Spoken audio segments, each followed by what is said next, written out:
사람과 한 번씩 인사해 보겠습니다. 잘 오셨습니다. 네, 이렇게 인사하고 찬양을 시작해야 될 것 같은 느낌이고, 다시 한번 앞뒤 사람과 한 번씩 인사할까요? 네, 당신 때문에 제가 기쁩니다. 한번 해주세요. 네, 북화술로 말씀하시는 분들이 많은 것 같네요. 네, 우리 오랜만에 오신 분들이 좀 계신 것 같아요. 우리 성훈 형제, 그죠? 고향 갔다 오셨죠? 네. 동균 형제는 엄청 오랜만에 오셨네요. 우리 박수로 한번 환영해주시면 좋겠고, 네. 그리고 우리 제가 나중에 하려고 준비하고 있었습니다. 우리 오세윤 형제님, 우리 오세윤 일병인가요? 네, 우리 오세윤 일병이 오셨습니다. 네, 와주셨고, 우리 이영범 형제님 오셨습니다. 네, 우리 프랑스에서 우리 교환학생으로 이제 쭉 있다가 터키 넘어가서 고생 많이 하고 왔는데, 네, 오늘 이렇게 함께 예배하는 시간을 통해서 큰 회복과 위로가 있길 원합니다. 네, 아멘. 네, 제가 오늘 부족하지만 이렇게 처음으로 여러분과 말씀을 나누게 됐는데요. 오늘 이제 빌립보서 말씀을 통해서 하나님께서 정말 우리 교회를 기쁨의 교회로 불러주셨는데, 우리의 삶에 정말 하나님께서 주시는 기쁨을 경험하면서 살고 싶다는 마음으로 이 말씀을 준비하게 됐습니다. 그래서 여러분에게도 나누는 가운데 성령께서 우리를 하나 되게 하시는 역사가 있기를 소원합니다. 네, 오늘 우리가 함께 이제 읽은 빌립보서 말씀은 우리가 잘 알고 있는 것처럼 이제 사도 바울이 그 빌립보에 있는 이제 그리스도인들과 그들의 감독 그리고 집사들에게 보낸 서신서입니다. 네, 편지인 것이죠. 빌립보는 이제 오래된 역사를 가지고 있는 도시였는데요. 거기서는 이제 금이 채굴되고 또 많은 수원지가 있는 대단히 풍요로운 지역이 바로 이 빌립보였습니다. 그리고 BC 168년에 로마가 페르시아를 이제 정복하게 되는데, 그때 당시에 마게도냐에 있던 그 로마의 식민지가 되었던 4개의 속국 중에서 빌립보가 가장 먼저 이제 식민지, 이제 속국이 되게 되는 그런 도시였던 것이죠. 그 이유는 바로 빌립보가 로마와 이제 그 동방 지역을 이어주는 중요한 그 요충지에 있었기 때문입니다. 그렇기 때문에 이제 빌립보의 시민들은 이제 로마에 귀속되어 있는 식민 생활을 함에도 불구하고 다른 도시들에 비해서 특별히 누리고 있었던 그 많은 혜택들이 이제 있었습니다. 그들은 스스로 재산을 구입하고 또 소유하고 이전시킬 수 있는 권리가 있었고요. 그리고 민사소송권처럼 다른 사람들이 가지지 못하는 많은 혜택들을 누리며 살아가는 사람들이 바로 빌립보 이제 사람들이었습니다. 그렇기 때문에 그 사람들은 자기 자신이 빌립보 사람이라는 것에 대해서 또 이제 큰 자부심을 가지고 있었죠. 거기 살고 있던 이제 사람들은 로마인들이 주로 살고 있었고, 또 마게도니아 출신의 그리스도인들 그리고 약간의 유대인들도 함께 살고 있었다고 합니다. 빌립보 시민들은 자신들이 빌립보 시민이라는 것에 자부심을 가졌을 뿐만 아니라 이제 로마 시민임을 동시에 이제 자랑스럽게 여기며 사는 사람들이었죠. 그러한 곳에 이제 우리가 잘 알고 있는 것처럼 바울이 가서 교회를 세우게 되는 것입니다. 근데 이제 사도행전 16장에 보면 바울이 2차 선교 여행을 떠나게 되는 장면이 나오는데, 거기서 이제 이 빌립보에 도착해서 교회가 그곳에서 시작되는 사건을 굉장히 중요하게 다루고 있는 것을 살펴볼 수가 있습니다. 바울은 원래 이제 아시아 지역에 가서 복음을 전하려고 했거든요. 여러분 알고 계시겠지만, 그런데 이제 어떻게 되죠? 예수의 영이 허락지 아니하시고 이제 그래서 아시아로 가지 않고 이제 밤중에 환상을 보게 됩니다. 마게도니아 사람이 갑자기 환상에 나와가지고 너는 마게도니아로 와서 우리를 도와라 이렇게 말을 하는 것을 듣고, 바울이 하나님께서 나를 아시아로 보내지 않으시고 이 마게도니아 지역에 가서 예수님을 전하게 하시고자 하는 뜻이 있으시구나, 이것을 인정하고 가서 사역을 하게 되는 것이죠. 그렇게 이제 하나님의 특별하신 어떤 부르심 속에서 가게 된 빌립보, 그곳에서 바울이 사역한 흐름을 조금 살펴보고 이제 말씀을 나누기 원하는데, 앞서 이야기했던 것처럼 이제 이곳 빌립보에는 굉장히 다양한 문화권에서 온 다양한 사람들이 이제 살고 있었습니다. 그렇기 때문에 그들이 각자의 나라에서 가지고 왔던 수많은 종교들과 그 문화들이 굉장히 이렇게 섞여 있는, 혼합되어 있는 그런 상황이었다는 것이죠. 그런 곳에서 이제 바울과 이제 그와 함께 했던 일행들이 안식일에 기도할 곳을 찾다가 거기서 이제 한 여자를 만나게 되는데, 그것은 바로 자색 옷감 장사를 이제 하면서 살아가고 있었던 루디아라는 이제 여자입니다. 그 사람이 하나님을 믿는 사람이었는데, 하나님께서 그녀의 마음을 열어서 복음에 응답하게 하시고 또 그 여자와 그 여자의 모든 집이 세례를 받게 되는 역사가 이제 일어나게 된 것이죠. 유럽에서 최초로 그리스도인이 된 것입니다. 근데 이렇게 빌립보에서 조금씩 싹트기 시작한 이 기독교회, 그리스도 교회가 이 루디아의 집에 모이기 시작했고, 바울은 이제 꽤나 오랜 시간 동안 그 빌립보 지역에 머물렀던 것 같습니다. 아시아로 가서 복음을 전하기 원했던 이 바울이 하나님의 특별한 간섭과 인도하심으로 오게 된 이 빌립보에서 많은 사람들이 복음을 받아들이고 또 세례를 받으면서 이제 맺게 된 이 열매들이 어떤 너무나 자연스러운, 우리가 잘 알고 있는 그 믿음의 간증의 스토리처럼 내가 원래 가고자 했던 곳에서부터 벗어나서 하나님의 부르심을 따라서 어느 지역으로 갔더니 정말 놀라운 역사가 일어나고 하나님께서 보여주신 이 기적들이 일어나더라, 여기까지 일어나면 얼마나 좋겠냐마는 이 바울의 이 선교 여행에 순탄한 일만 일어나지는 않습니다. 여러분이 잘 알고 계신 것처럼 어느 날 역시나 이제 바울이 기도를 하러 가고 있는데 저 멀리서 이제 한 여자가 뛰어오는 것이죠. 뛰어와가지고 가까이서 보니까 굉장히 정신이 온전치 않은 여자처럼 보입니다. 이 여자가 이제 막 어떤 여자냐 하면 점을 쳐서 주인들에게 큰 이익을 이제 안겨주고 있었던 이제 귀신 들린 여자였어요. 이 여자가 바울을 볼 때마다 얘기하는 거예요. 이 사람들은 지극히 높은 하나님의 종으로서 구원의 길을 너에게 전하는 자라, 막 얘기하는 거예요. 저처럼 얘기하진 않았겠죠. 그 여자만의 어떤 그 말투로 얘기를 했을 텐데, 이제 바울이 너무 괴로운 거예요. 맨날 와가지고 자기한테 이렇게 좀 어떻게 피해 다니려고 하고, 왜냐면 거기서 얼마나 눈치가 보였겠습니까, 바울이. 이거 막 피해 다녀도 계속 어떻게 귀신같이 알고 귀신이죠. 네, 귀신같이 알고 따라와서 막 이 사람들은 이제 큰 구원의 길을 전하는 사람이다, 이렇게 맨날 얘기하니까 바울이 너무 이제 마음에 괴로웠던 거예요. 이 여자의 삶을 파괴하고 이제 계속 그 어려운 가운데 내버려둘 수가 없어서 이제 바울이 이제 얘기를 하게 됩니다. 이 더러운 귀신아, 그 여자에게서 나와라 하니까 그 여자가 정신이 온전하게 됩니다. 여기까지만 들으면 또 바울이 이제 큰 역사를 행한 것 같은데, 이 주인들이 이 상황을 보고 굉장히 화가 난 거죠. 내가 이 여자로 인해서, 이 여자의 삶에는 이 사람들은 별로 관심이 없습니다. 이 여자가 뭐 얼마나 정신이 온전하게 되고 삶이 온전해지고 이런 것은 전혀 관심 없고, 자신의 수익이 끊어진 것을 봄으로 인해서 굉장히 화가 나고 이 바울과 실라를 고발하게 되는 이제 이 사건을 마주하게 되는 것이죠. 사도행전 16장 21절에 보면 이렇게 얘기하고 있습니다. 이 사람들은 이제 바울과 이제 그 일행들인데, 유대인인데 우리 성을 심히 요란하게 하여 로마 사람인 우리가 받지도 못하고 행하지도 못할 풍속을 전한다 하거늘, 무리가 일제히 일어나 고발하니 상관들이 옷을 찢어 벗기고 매로 치라 하여 많이 친 후에 옥에 가두고 간수에게 명하여 든든히 지키라 하니. 하나님께서 주신 어떤 확신 가운데 그 지역에 갔지 않습니까? 마게도니아 사람이 이제 환상 중에 나와서 너는 와서 우리를 도와라. 그래서 하나님 나를 정말 부르셨구나 하고 간 지역에서 어찌 보면 당연한 일, 이제 귀신이 들려서 자기 삶을 어디서부터 맞춰나가야 될지 몰라서 이 파괴된 그 여인의 삶을 예수 그리스도의 이름으로 고쳤는데 그들에게 찾아온 것은 무엇이었습니까? 고난이었습니다. 고난이었어요. 그들은 받지도 못하고 행하지도 못할 풍속으로 그 복음을 받아들였습니다. 그리고 억울하게 많은 매를 맞았죠. 저는 다음 세대 사역을 하고 있는데 이 다음 세대 사역을 하면서 이러한 일들을 많이 경험하고 있습니다. 하나님께서 이제 부족한 저는 이 감히 사역을 감당할 자격이 없는 사람인데 하나님께서 이 부르심 가운데 많은 은사들을 주셨어요. 그런데 특별히 주신 은사 가운데 그 어린이들과 소통할 수 있는 은사를 이제 빼앗아 가셨습니다. 그래서 제가 이 어린이들과 얘기를 하다 보면 정말 내가 누굴까, 그리고 지금 무슨 얘기를 하고 있는 걸까, 이런 생각을 하게 될 때가 많은데, 이제 그럼에도 불구하고 이제 중고등학교 전도사님은 어린이 부서로 와서 나를 도우라 이렇게 얘기하진 않았지만 어쨌든 이제 어린이 부서를 섬기게 된 것이죠.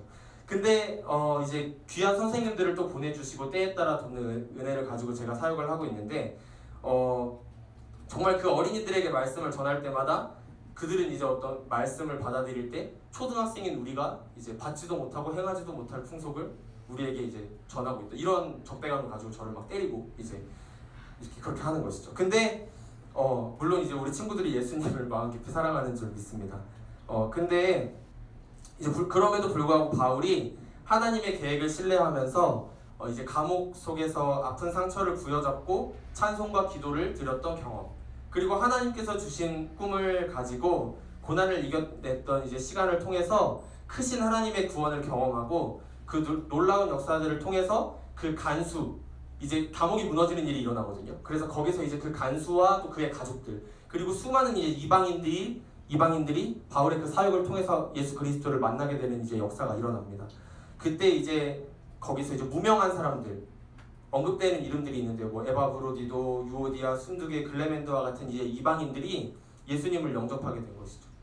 그렇게 그곳에 이제 모여서 바울에게 훈련받으면서 신앙생활한 이 성도들이 첫 번째로 하나님께 대한 충성심이 있었고, 두 번째로는 이제 이 바울, 우리 지역에 와서 복음을 전한 이 바울에 대한 관심과 사랑이 이제 있었습니다. 바울은요, 그러한 사람들이 모여있는 이 교회가 바울에게 얼마나 귀한 교회였을까요? 정말 하나님께서 부르신 특별한 뜻 가운데 가서 고난 가운데도 하나님을 신뢰하면서 복음을 전했더니 하나님께서 어디서 왔는지도 알지 못하는 많은 사람들을 모이게 하시고, 그들로 하여금 많은 사람들이 이 복음을 행하지도 못하고 받지도 못할 풍속으로 받아들였지만 정말 귀하게 예수님을 영접하고 자신의 삶을 드리기로 헌신한 이 많은 사람들이 모인 이 교회, 빌립보 교회가 바울에게 너무나 소중한 교회였다는 것이죠. 이제 여기서 퀴즈를 한번 내보도록 하겠습니다. 보세요. 에베소서, 빌립보서, 골로새서, 빌레몬서, 이렇게 4개의 서신의 공통점을 혹시 알고 계신 분 한번 손 들으시면 제가 맞추시는 분께 10달란트를 드리도록 하겠습니다. 네. 있으신가요? 네, 혹시 없으신가요? 10달란트 좀 약한가요? 네. 저희 떡볶이가 70달란트거든요. 네. 그래서 여러 번 맞추셔야 볼 수 있는데, 네. 이거는 이제 옥중서신이에요. 그 바울이 이제 수많은 이제 복음을 전하는 과정 가운데 여러 번 감옥에 갇히거든요. 근데 그 과정에서 옥중에서 쓴 이제 이 서신서가 이 4개의 이제 서신서인데, 그 중에서 특별히 이제 빌립보서가 있는 것이죠. 근데 이제 이 빌립보서도 감옥에서 쓴 편지인데, 앞서서 언급했던 너무나 귀한 하나님의 교회를 세워나갔던 형제 자매들에게 감옥에서 그들을 이렇게 애끓는 마음으로 그리워하면서 쓴 편지가 바로 이제 빌립보 전체가 하나의 지점을 향해서 가고 있는 큰 이야기이고, 그리고 그 안에서 이렇게 관통하고 있는 큰 주제들이 있습니다. 그럼에도 불구하고 이제 성경 각 권을 살펴보면 그 권마다 특별하게 하나님께서 이제 주시는 메시지, 그리고 그 핵심 단어들이 있는데요. 이 빌립보서에서 크게 이야기하고 있는 핵심 단어가 바로 이제 복음과 또 한 가지가 아주 크게 다루고 있다는 것이죠. 저와 여러분이 잘 이제 알고 계신 것처럼 저희는 살면서 이제 옥중서신을 써볼 경험은 이제 많이 없을 수 있겠지만, 대한민국 남자라면 이제 오세훈 일병도 와 있지만, 이 남자가 군대에 가서 겪게 되는 이제 이 21개월 그리고 생을 살면서 가장 효심이 깊은 때라고 할 수 있습니다. 그 다시는 돌아오지 않습니다. 그 그때가 그 일평생을 살면서 가장 효심이 깊은 그 6주. 네. 그때는 이제 군대에서 얼마나 외롭습니까? 네. 혹시 군대 다녀오신 분 계신가요? 네, 이렇게 많이 계신 분 있습니다.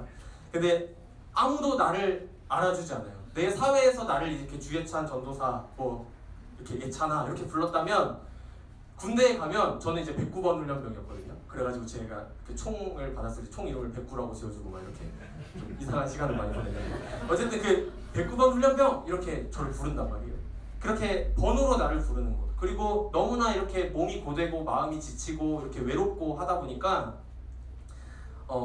이제 그 환경에 너무 지배를 받게 되는 거죠. 거기서 이제 군대에 가면 처음에 자기가 이제 사회에서 입고 왔던 옷들을 벗어서 이제는 군복을 입고 집으로 이제 그 옷들을 소포에 넣어서 이제 보낼 때가 있거든요. 우리 권사님도 받아보셨나요? 네, 받아보셨죠. 그거 받고 이제 저희 어머니도 많이 우셨다고 하는데, 이제 편지, 군중서신이죠. 이제 편지를 적는데, 그때는 아무리 내가 군대 오기 전날까지 엄마 아빠한테 짜증내고 오늘 진짜 여기 점심 뭐야 진짜 짜증나 엄마 짜증나 나 군대가 싫어 이렇게 얘기했던 사람이라고 할지라도 이 군중서신을 적게 되면 다 이제 어머니 오늘 막산으로 비친 하늘을 바라보니 그 밤이 마치 어머니의 눈망울 같아서 너무나 어머니가 그리웠습니다. 이렇게 적게 된다는 것이죠. 이제 그 사람이 너무나 이 환경에 지배를 받을 수밖에 없는 존재인 것인데, 하물며 감옥은 어떻겠습니까? 복음을 전하다가 잡혀서 많은 매를 맞고 이제는 어떤 삶 도대체 왜 기쁨으로 가득한 예수 그리스도일까요? 주신 것은 다 그리고 또 절망스럽고 경험하는 것이 중요해요.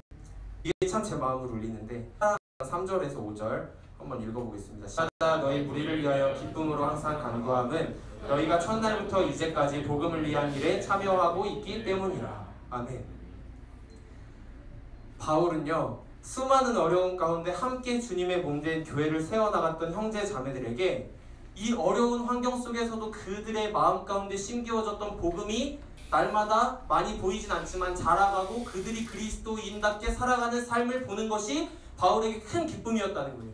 비록 자기의 몸은 감옥에 있고 나는 많은 매를 맞고 이제는 언제 나갈지도 알 수 없는 상황이지만, 죽음을 앞두고 있는 상황이지만, 그럼에도 불구하고 두 번째로는 내가 정말 이 어려운 빌립보, 수많은 종교가 혼합되어 있었던 빌립보에 가서 함께 집에서 울고 웃으면서 예수님께서 주신 사랑을 나누고 날마다 떡을 떼며 교제했던 그 그리스도인들, 그 그리스도인, 내가 너무나 사랑하는 형제 자매들이 그리스도인답게 살아가기로 결정하고 그들의 삶을 아름답게 드리는 헌신을 기억할 때 바울은 기뻐했다는 것입니다. 기뻐했다는 것입니다. 빌립보서 1장 8절에 보면 이렇게 얘기하고 있어요. 내가 예수 그리스도의 심장으로 너희 무리, 이 빌립보 교인들, 너희 무리를 얼마나 사모하는지 하나님이 내 증인이시며. 바울이 얘기하고 있어요. 사랑하는 여러분께 질문하고 싶습니다. 여러분에게는 이처럼 그리워하는 공동체가 있으십니까? 저는 바라기는 우리 기쁨의 교회가 여러분 한 사람 한 사람과 저에게 그런 삶도 다르고 신앙도 다릅니다. 아시아로 가려고 했던 바울을 하나님께서 빌립보로 강권적으로 인도하신 것처럼 각자 하나님의 특별한 부르심 가운데 혹은 너무나 자연스러운 인도하심 가운데 우리는 이곳 기쁨의 교회에 왔습니다. 그리고 그 안에서 누리게 되는 큰 은혜와 기쁨이 있는 줄 믿고 있기를 바랍니다. 근데 각자의 삶의 자리에서 살아가다 보면은 때로는 내가 그리스도인이기 때문에 찾아오는 고난들이 있습니다. 여러분 직장에서, 학교에서, 혹은 가정에서 여러 가지 삶의 관계들을 해나갈 때 그리스도인이기 때문에 찾아오는 고난이 있습니다. 그럴 때 매를 맞고 감옥에 갇히는 것처럼 그 누구에게도 말할 일이 얼굴이 떠오르게 되기를 저는 바랍니다. 이전에는 우리가 비록 서로 상관없는 삶을 살았지만 자격 없는 우리를 향해서 부어주시는 그 그리스도의 삶을 나누며 교제했던 모든 순간들로 인해서 이 싸움이 결코 내가 혼자 싸워나가는 싸움이 아니라 그리스도를 따라가기로 작정한 사랑하는 형제 자매들과 함께 지고 있는 짐이라는 것을 우리가 꼭 기억했으면 좋겠습니다. 기쁨의 교회가 정말 그러한 교회, 복음의 역동성이 살아있는 교회가 될 수 있도록 여러분께서 함께 기도해 주시기를 원합니다. 이처럼 빌립보 교회는 사도 바울이 고난 속에 눈물로 세웠던 교회인데요. 이 서신의 내용들을 살펴보다 보면 이 교회 안에 기쁨이 있었지만 동시에 어려움이 존재했던 것 같습니다. 이 안에 교회 안에 대적자들이 있었고요. 그들을 이제 유대인 출신의 기독교인들이라고 말하는 견해도 있습니다.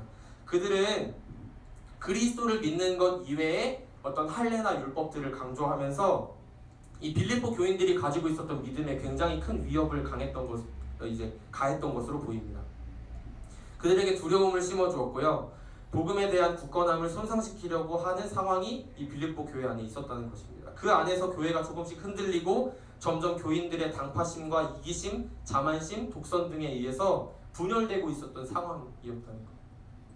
바울은 이 분열이 너무나 마음이 아팠던 것 같습니다. 이 분열이 치유되기를 바라면서 서신을 통해 도전과 격려를 합니다. 빌립보서 1장을 제가 많이 살펴보게 되는데 6절에 너희 안에 착한 일을 시작하신 이께서 그리스도 예수의 날까지 그것을 이루어 가실 것을 확신하노라. 바울이 이야기하고요.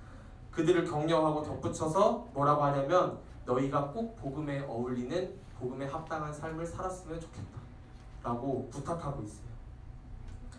복음에 어울리는 삶은 무엇이었냐면 분열이 아닌 한 마음으로 연합하는 것이었습니다.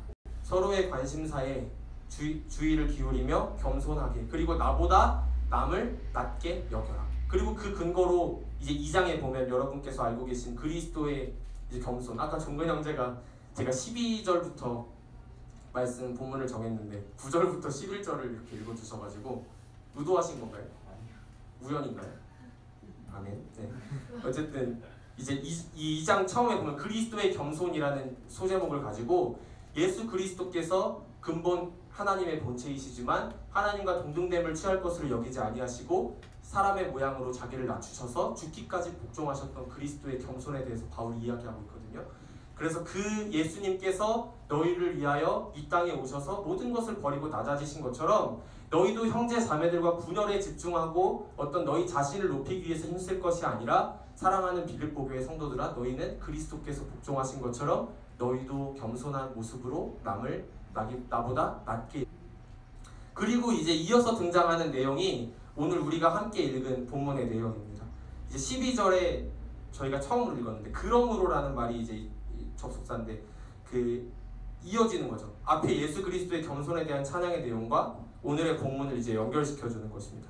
그런데 바울이 진짜 멋있는 게 뭐냐면 방금 제가 이야기했던 것처럼 앞에 그리스도의 어떤 이 겸손함과 이제 너희는 그렇기 때문에 그러므로 이렇게 살아야 돼 라는 것을 연결할 때 어떤 사도의 권위로 이것을 명령하고 있지 않습니다. 뭐라고 하고 있습니까? 그러므로 나의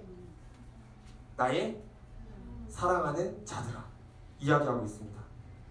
다정하게 너희는 하나님의 사랑을 받을 뿐만 아니라 나의 사랑도 받는 사람들이다. 사랑하는 형제들아 그동안 하나님 앞에 순종하며 너네 잘해왔잖아. 잘해왔던 것처럼 앞으로도 그렇게 해줘라.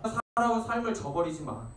대적자들의 말에 넘어가지 마. 분열이 아닌 연합을 향해 갔으면 좋겠다.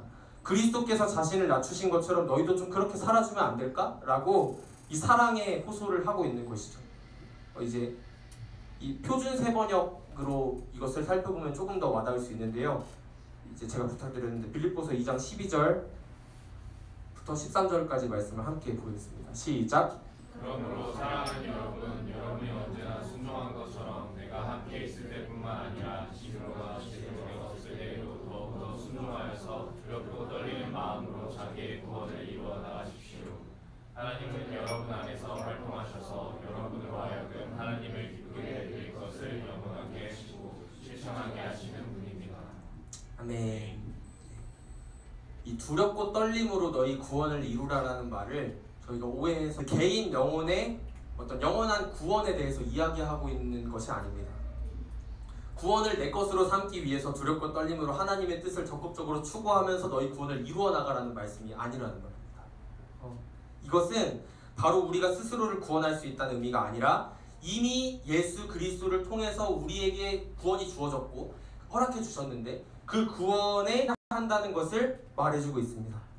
특별히 여기서 이루라는 말은 이제 헬라어로 살펴보면 그 현재 시제를 가지고 있습니다. 그 중에서도 현재 중에서도 어떤 일을 완성할 때까지 계속 이제 지속하는 상태로 이제 이 단어가 사용되고 있는데 사용되고 있는 것을 볼 때 이것이 의미하는 것은 두렵고 떨림으로 구원을 이루라는 이 말이 개인의 구원이 아니라 공동체적인 의미로 해석되어야 된다는 것을 말해주고 있습니다.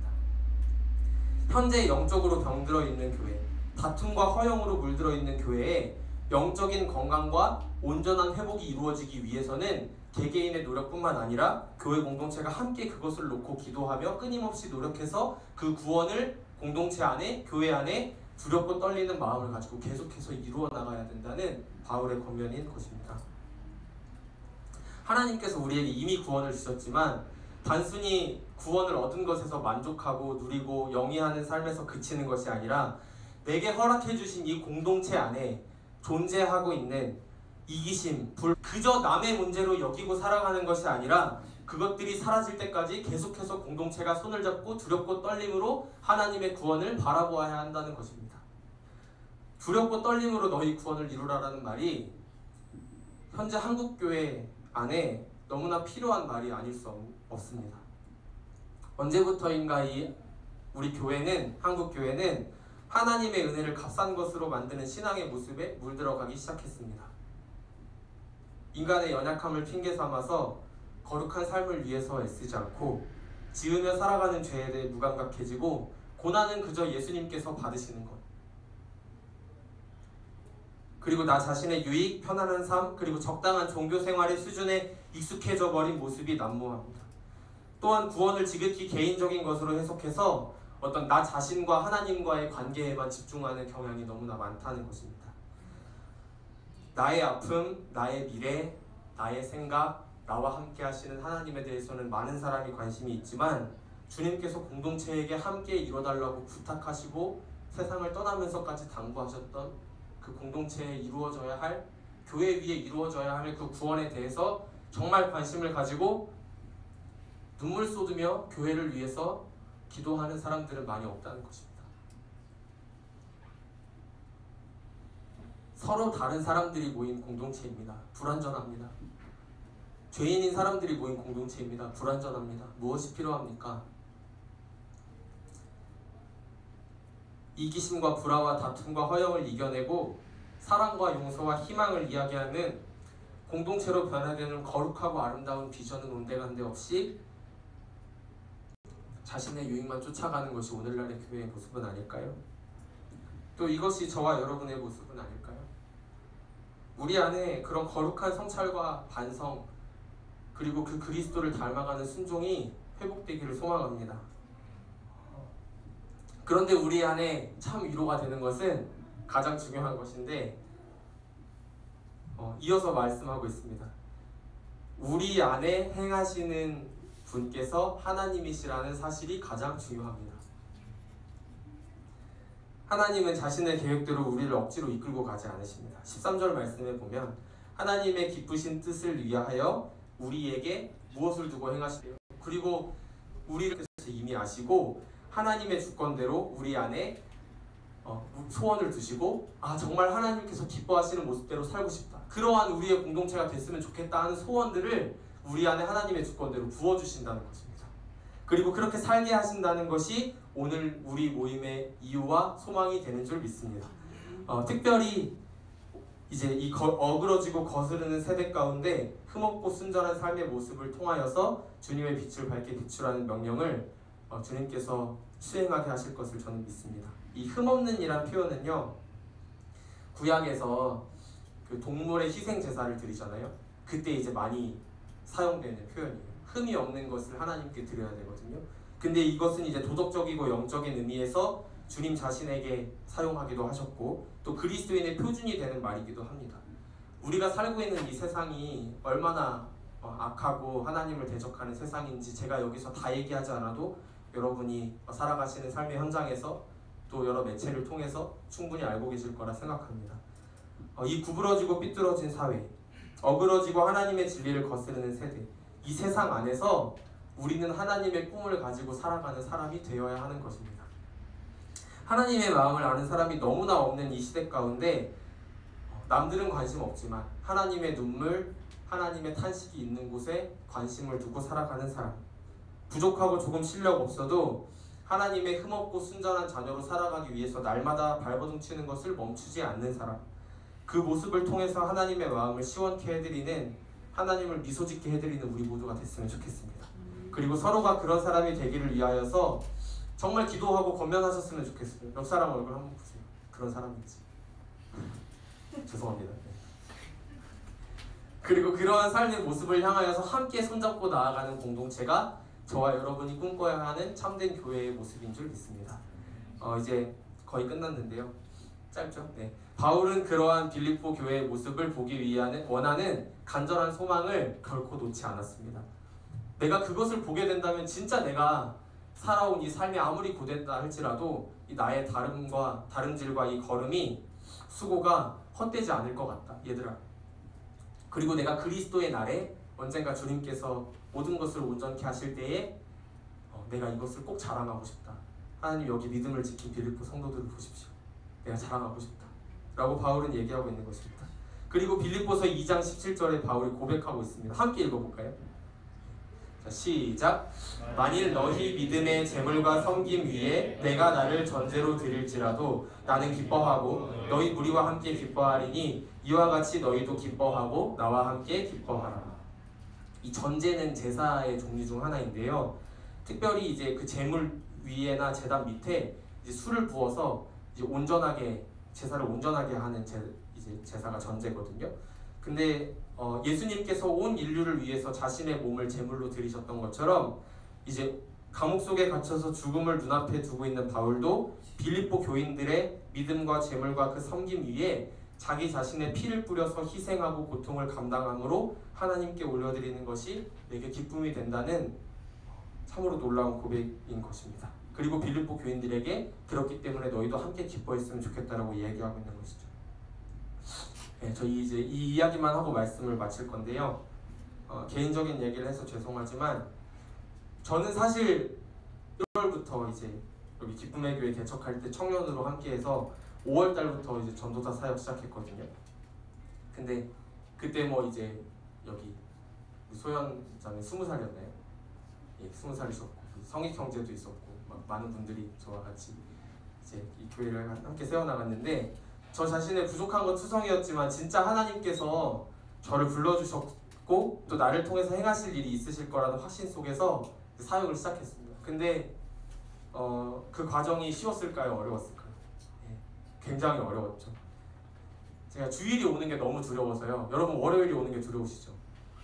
그것처럼 여러분 주일이 올 때 어떤 마음이신지 모르겠는데, 제가 2015년도에는 주일이 오는 게 너무 무서워서 금요일만 되면 제가 막 몸이 아프더라고요. 금요일만 되면 막 이번 주일에 우리 저에게 이제 받지도 못하고 행하지도 못할 풍속을 전하는 사람, 이렇게 손가락질하는 어린이들의 얼굴이 떠오르면서, 근데 진짜 농담입니다. 제가 어린이 진짜 사랑하고 여기 우리 선생님들도 계신데, 어쨌든 그만큼 제가 이제 사역을 준비하고 또 말씀을 준비하고 하면서 너무나 이렇게 어려웠어요. 제 자신의 삶은 내가 말하는 복음처럼 살아가고 있지 못한데, 나는 그렇게 못 살고 있는데 내가 어떻게 사역을 할 수 있을까? 이런 생각들이 굉장히 많았죠. 그럴 때마다 힘들고 어려웠지만 하나님께서 참 좋은 사람들을 많이 보내주셨던 것 같습니다. 귀한 청년 선생님들을 보내주셔서 함께 당에 왔습니다. 이제 올해로 3년 차인데 특별히 이제 최근에 몇 달간 저에게 정말 그동안 경험하지 못했던 어떤 큰 이제 삶의 침체가 좀 다가왔었습니다. 영적으로도 그렇고, 이제 저 자신이 대학원에 가고 또 정말 사역자로서의 나를 부르신 하나님의 뜻에 대해서 계속 생각해보고 그 갈등하는 과정에서 저는 이 자리에 서서 여러분에게 정말 하나님의 살아계심과 이 복음의 이 중요성, 이 복음이 얼마나 귀한 것인가를 말하지만 정작 그렇게 살고 있지 못한 저의 삶 때문에 굉장히 큰 침체가 다가왔고, 그저 함께 일하는 사람들에게 일만 주고 나도 일만 하고 있는 것은 아닌가, 내가 무엇을 위해서 이 사역을 하고 있는 것인가에 대한 질문이 풀리지가 않아서 이번 여름에 참 힘든 시간을 보냈습니다. 계속해서 사역의 자리는 주어지고 청소년 캠프도 가고 이제 교회 수련회도 가고 여름 성경학교도 이렇게 치르는 과정에서 너무나 이제 힘들었는데, 이상하게 이제 하나님께서 이제 성경학교를 직접 했으면 좋겠다는 마음을 주셔가지고 준비를 하게 됐습니다. 근데 이제 큰 욕심이 없었어요. 그냥 평소에 아이들을 놀아주기도 힘들고 너무나 이렇게 얘기도 듣기 힘드니까 우리 아이들이 뭔가 하나님을 만나서 이렇게 변화되고 뭔가 그 영혼들이 정말 하나님을 예배하는 것을 기뻐하게 되는 정도까지 기대를 하지 못했습니다.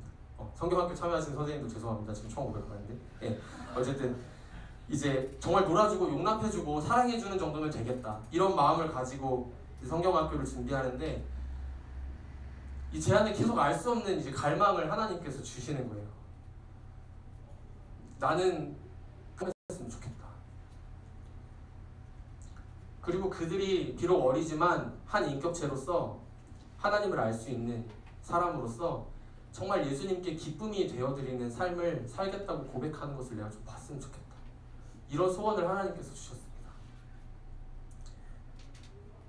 그렇게 이제 부족하지만 말씀을 준비하면서, 제가 원래 영상 자료도 전혀 안 쓰거든요. 그래서 우리 애들 막 졸고 그러는데 막 안 쓰는 영상 써가면서 어떻게 하면 우리 친구들이 좀 정말 이 하나님 나라의 이야기를 좀 듣고 삶에 녹여낼 수 있을까 고민하면서 성경학교가 토요일 주일에 했는데, 제가 토요일 아침에 설교 준비를 마치니까 7시더라고요. 그래서 이제 아침에 한잠도 안 자고 가서 막 하루를 이렇게 보내는데, 그러면서도 이제 저녁 집회 말씀을 전하면서도 막 갈등이 있는 거예요. 우리 친구들이 할 수 있을까? 근데 하나님께서 함께 친구들하고 찬양을 부르는데 이 찬양을 불렀거든요. 같이 한번 불러볼까요? 네. 계획에는 없었는데, 나 무엇과도 주님을 바꾸지 않으려 같이 불렀거든요. 나 무엇과도 주님을 바꾸지 않으리, 다른 어떤 은혜 구하지 않으리, 오직 주님만이 내 삶의 도움이시니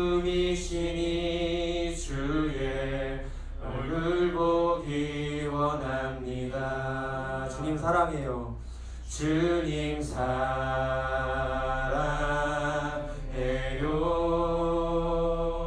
온 마음과 정성 다해 하나님의 신실한 친구 되길 원합니다. 아멘. 이 찬양을 부르는데 말할 수 없는 감격이 저의 삶에 밀려오기 시작했습니다. 그리고 하나님께서 말씀하시는 것 같았어요. 야, 너가 무릎 꿇어라. 무릎 꿇어라. 그래서 무릎을 꿇는데 그간 하나님의 말씀에 순종하지 못하면서 살아왔던 저의 삶이 밀려오기 시작했습니다. 언제나 주님은 나에게 신실하시고 어려운 환경 가운데에서도 정말 때에 따라 돕는 은혜를 가지고 저를 붙들어 주셨고 그 하나님의 말씀을 붙잡고 많은 영혼들을 섬기며 살아가게 하셨지만 정작 나의 삶 가운데 진짜 그 주님의 말씀을 붙들고 한 번 더 한 걸음 나아가서 삶의 변화를 향하여 나가는 그 거룩한 노력들이 없었음이 발견될 때 제가 무릎을 꿇지 않을 수가 없었던 것입니다. 그리고 나서 이제 정말 예수님의 사랑을 받기만 하는 것이 아니라 이제는 우리가 그 예수님의 친구가 되어드리고 이제는 우리가 그 예수님의 발을 씻겨드리고 이제는 우리가 그 예수님의 정말 위로가 되어드리자고 고백했을 때 고개를 들었는데 우리 친구들이 다 울면서 기도를 하고 있는 거예요. 그 고사리 같은 손을 이렇게 붙잡고 정말 하나님의 기쁨이 되기를 원한다고 저 그런 모습 처음 봤습니다. 물론 끝나고 바로 없어지긴 했는데 간식 먹을 때 없어졌어요. 어쨌든 그렇게 기도를 하고 있는 친구들을 발견하게 된 것이죠. 그때 제가 이제 느꼈던 마음이 그동안 저를 이렇게 짓눌러 왔던 수많은 이 압박들과 영적인 침체 그 모든 것들이 무너지면서 느꼈던 게 이 마음 때문에 사역하는 거구나. 그리고 또 한 번 이번에 말씀을 준비하면서 사도 바울의 마음, 너희의 믿음의 섬김과 재물 위해 나 자신을 다 버려서 전제로 드릴지라도 내가 그것을 보게 된다면 나는 기뻐할 것이다. 너희도 함께 기뻐해라. 이 말씀이 저에게 밀려오는 것입니다. 사랑하는 기쁨의 교회 청년 성도 여러분, 이러한 마음으로 우리가 서로를 섬기게 됐으면 좋겠습니다. 무엇을 보며 그리스도인으로 살아가시겠습니까? 이 어그러지고 거스르는 세대 가운데 여러분 무엇을 붙들고 사시겠습니까?